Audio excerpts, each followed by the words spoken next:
salah satu kemungkinan Abang Nagoya orang kadang-kadang bila dia dah meluat kan, dia mungkin dengan PN pun memang dia tak undi lah kan.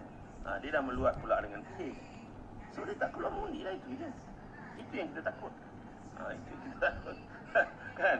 Pengundi PN solid keluar. Pengundi PH oleh kerana meluat tak nak keluar mengundi. Kan? Itu yang kita takut.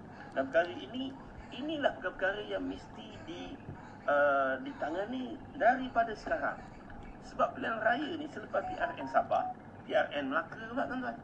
Lepas tu PRN Johor pula kan. Tuan-tuan jangan terkejut.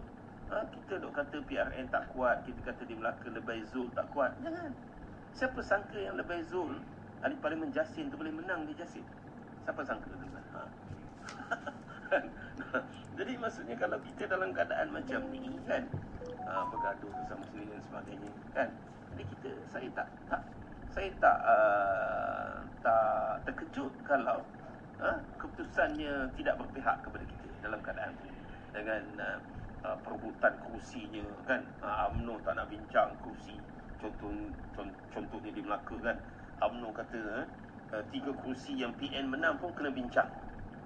Kan, 3 kursi yang PN menang ni pun Sungai Udang, Bemban dengan Rembia pun kena bincang. Maksudnya PN pun nak juga 3 kursi ni. Kan? Itu sebab saya cakap tu terang je kepada pimpinan PH. Tak ada don't waste our time. Okay? Don't waste our time to negotiate allocation of the seats in Melaka and Johor. Okay? We just decide that we will go solo for these two state. Okay? Don't waste our time. Tak perlu nak bincang. Kalau UMNO masih berdegil, UMNO masih lagi nak jadi abang besar, tak perlu nak bincang. Apa nak bincang lagi? Kalau kursi yang PN menang pun dia nak rebut juga. Tak perlu bincang lah tuan-tuan. Kan? Buang masa saja. Lebih baik kita tanding solo.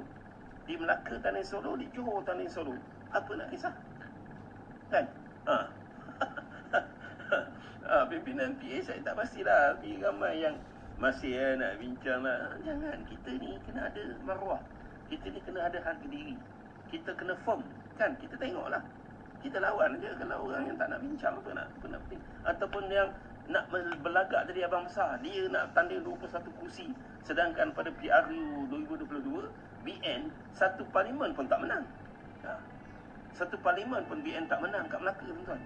Adakah dia menunjukkan dia kuat masa tu, sedangkan BN jadi kerajaan tahun 2022 di Melaka. Satu kursi pun dia tak menang. Lebay Zul pun boleh menang di Jasin. Bayangkan tuan-tuan. Dalam keadaan macam ni bukan nak jadi abang besar lagi. Tak payahlah tuan. Saya cakap terus terang je. Tapi saya tak terlibat lah dengan perbincangan kursi lah apa semua antara PH Melaka dengan DN. Saya tak terlibat. Kan, walaupun saya ketua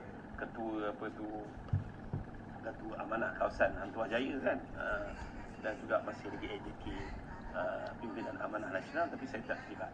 Jadi saya harapkan kawan saya di pimpinan PH Melaka kena firmkan kan, kena firmkan. Tidak nanti tuan-tuan asyik kena pijak aja kan.